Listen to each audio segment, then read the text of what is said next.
नमस्कार दोस्तों, आप देख रहे हैं अपना YouTube channel AK competition classes और मैं हूं अखिलेश तिवारी। आज मैं आप लोगों को बहुत ही छोटे से टॉपिक हिंदी में जो प्रार्थना पत्र लिखा जाता है इसी के बारे में कुछ बच्चों ने कमेंट किया, तो हमने कहा चलो आज इसके बारे में एक वीडियो बना दिया जाए। उसी के विषय में हम लोग चर्चा करेंगे। देखिए बेटा, छोटे बच्चे बड़े बच्चे जो भी होते हैं स्कूल सब पढ़ने जाते हैं, ठीक है ना। किसी दिन किसी को स्कूल नहीं जाना है तो वहाँ पे प्रार्थना पत्र भेजना अनिवार्य होता है। तो चाहे छोटे बच्चे जो होते हैं अगर नहीं लिख पाते तो अपने गार्जियन से ही लिखवा करके देते हैं, लेकिन दिया जाता है। बड़े बच्चे जो होते हैं ये थोड़ा जानकार हो जाते हैं, अपने हाथ से ही प्रार्थना पत्र लिख लेते हैं। लेकिन जैसे सामूहिक रूप से बात किया जाए तो उस अवस्था में जैसे मान लीजिए 40 स्टूडेंट बैठे हैं क्लास में, आप लोगों से अगर पूछा गया कि बेटा प्रार्थना पत्र लिखना जानते हो, तो आप लोग कुछ लोग बोल दिए यस सर, जानते हैं सर, जी सर, पता है। उसी में जो जिनको नहीं पता है वो भी यस सर, हम भी जानते हैं सर, चाहे उनको एक को लाइन लिखना ना आता हो, ऐसा भी होता है। तो कभी भी कमियों को छुपाना नहीं चाहिए। यदि आप अपनी कमी को छुपा करके रखेंगे तो हम कैसे जान पाएंगे भाई। तो कमी को शेयर करना चाहिए अध्यापक से कि हमको ये चीज पकड़ में नहीं आता है, तब वो और सुदृढ़ ढंग से उसे बताने का प्रयास करेगा, ठीक है। चलिए बात इसके विषय में किया जाए, प्रार्थना पत्र होता क्या चीज है। आपको कहीं कोई सर्विस कर रहे हो या कोई प्राइवेट जॉब कर रहे हो या सरकारी जॉब कर रहे हो या स्कूल में पढ़ने जा रहे हो या किसी विभाग में प्रार्थना पत्र आपको देना है या बैंक लाइन में देना है, बिजली विभाग में देना है, किसी जिला स्तरीय कर्मचारी को प्रार्थना पत्र देना है, तो प्रार्थना पत्र माने होता है किसी बात को लेकर के उनसे निवेदन किया जाता है। किसी बात को लेकर के उनसे निवेदन किया जाता है। अब निवेदन ऐसे नहीं होता है कि ए भैया कमो हमार गड़बड़ाई के बाद थोड़ा यह देख लेते हैं, बहुत कृपा हो। ये प्रार्थना पत्र नहीं है, ये क्या है, आदेश देना। ये क्या है, आदेश देना होता है। प्रार्थना पत्र विनम्र स्वभाव से दिया जाता है, यानी हम किसी न किसी कारण से मजबूर हो चुके हैं और ये कार्य अब हमसे नहीं हो रहा है, इसलिए मैं रिक्वेस्ट करता हूं आपसे, प्रार्थना करता हूं कि आप मेरे कार्य को करवा दीजिए, ठीक है। अब उसकी लाइन अलग अलग विभाग में अलग अलग दी जाती है। मैं आपको जो प्रार्थना पत्र लिखने के लिए सिखा रहा हूं ये ओनली स्टूडेंट लेवल के लिए है, जो केवल विद्यालयों में उपयोग किया जाता है। कृपा करके आप लोग बात को ध्यान से सुनिएगा और वीडियो को लास्ट तक देखिएगा, नहीं तो यही नियम आप किसी और एप्लीकेशन में लगा देंगे तो चूतिया बन जाएंगे, ठीक है ना। इसलिए ये प्रयोग केवल स्टूडेंट, केवल कॉलेज विभाग में ही होता है। चलिए हम बात करते हैं। कोई स्टूडेंट है, वो किसी विद्यालय में पढ़ रहा है और अपने विद्यालय में वो 2 दिन का अवकाश लेना चाह रहा है। किसी कारण मान लीजिए उसको बुखार हो गया या घर पे शादी वादी है, यही सब के कारण से वो छुट्टी लेना चाह रहा है, तो वो किस प्रकार से रिक्वेस्ट करता है स्कूल में अपने पत्र के माध्यम से, वही चीज आपको देखना है, ठीक। तो सबसे पहले एक इसकी टाइटल होती है। टाइटल का मतलब ये पॉइंट, ठीक। ये हम केवल एक सैंपल दिखा रहे हैं, बट ये लाइन नहीं खींची जाती है कहीं पे, ध्यान दे रहना बात को। आपको यहाँ पे जो भी टाइटल देना है सबसे ऊपर रहता है सेवा में, ये ठीक। यहाँ पर एक कामा लगता है ऐसे, और उसके बाद स्कूल में अगर क्लास टीचर को प्रार्थना पत्र देना है तो सेवा में कक्षाध्यापक महोदय लिखा जाता है। यदि प्रिंसिपल को देना है तो सेवा में प्रधानाचार्य महोदय, यदि प्रबंधक को देना है तो सेवा में प्रबंधक महोदय लिखा जाता है। सबका टाइटल है लिखने का। तो ये हम स्पेशली जो बता रहे हैं वो प्रधानाचार्य के लिए है, ठीक है। तो यहाँ पर आप लिखेंगे सेवा में,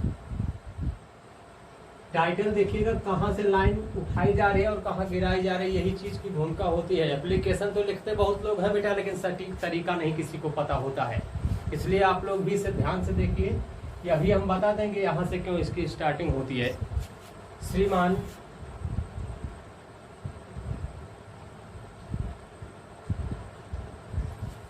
प्रधानाचार्य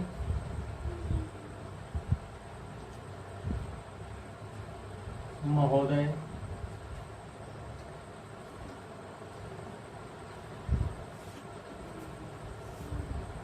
अपने स्कूल का नाम डाल दीजिए।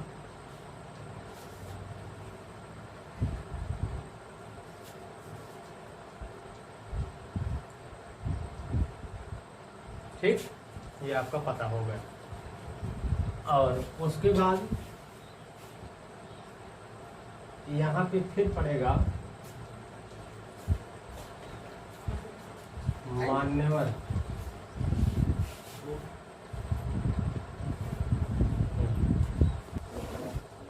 यहाँ पे पड़ता है मान्यवर, और ध्यान रहे जहाँ जैसे यहाँ पे काम लगा है वैसे यहाँ पे भी लग जाएगा। ठीक, अब यहाँ पे आप क्या बोलेंगे, सविनय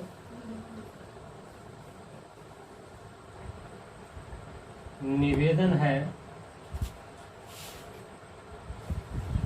कि अब यहां तक तो ये ऑल इन वन एप्लीकेशन में दिया जाता है। अब इसके बाद आपका मैटर क्या है, मामला क्या है, किस बेस पर आप एप्लीकेशन लिख रहे हो। तो अगर मान लीजिए आपको बुखार लिखा है, बुखार हुआ है, उसके उपलक्ष्य में छुट्टी लेना था, तो सविनय निवेदन यह है कि प्रार्थी अपना नाम डाल दीजिए और क्लास, रोल नंबर सब कुछ फिलअप कर दीजिए। और आपके विद्यालय का रेगुलर छात्र है और कल रात बुखार से पीड़ित हो जाने की वजह से स्वास्थ्य सही न होने के कारण आज विद्यालय आने में असमर्थ है, अतः श्रीमान जी से निवेदन है कि विद्यार्थी को 2 दिन 3 दिन जो अवकाश लेना हो प्रदान करने की कृपा करें। तो यहाँ पर मान लीजिए ऐसा ही कुछ घटना आपके साथ हुआ है, तो देखिएगा सविनय निवेदन यह है कि प्रार्थी वीरेंद्र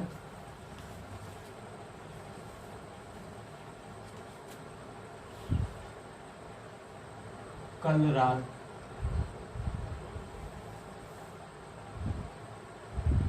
वीरेंद्र कक्षा 10 का छात्र हूँ।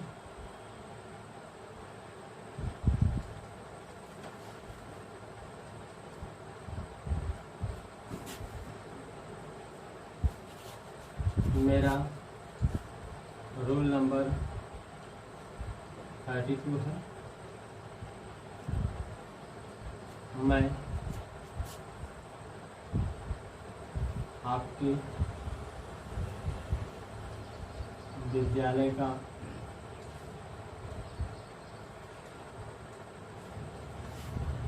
नियमित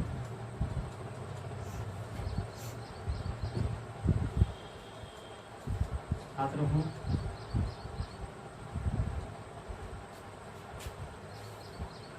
कल रात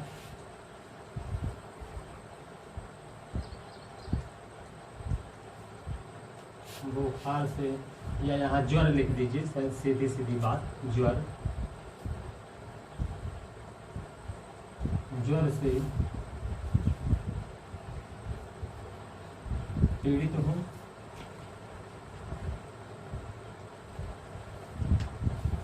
और स्वास्थ्य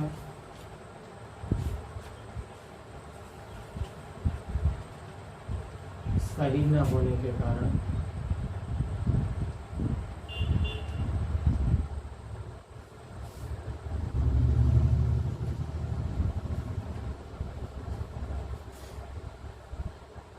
विद्यालय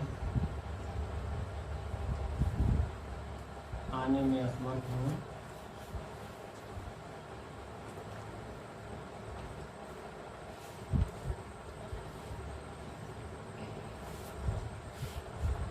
अतः देखिए ये आपका मैटर हो गया, जो मेन मामला देना था। ठीक, अब आगे जो बताया जा रहा है वो रिक्वेस्ट किया जा रहा है। अतः श्रीमान जी से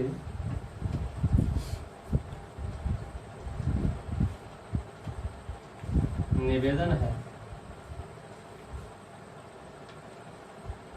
कि प्रार्थी सारथी वीरेंद्र को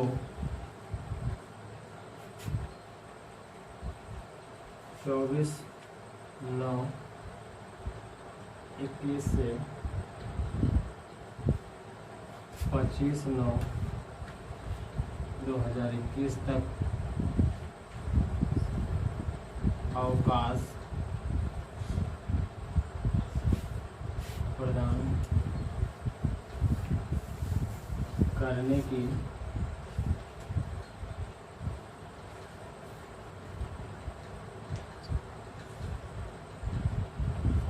कृपा करें। अब यहाँ पे रहेगा आपका आज्ञाकारी शिष्य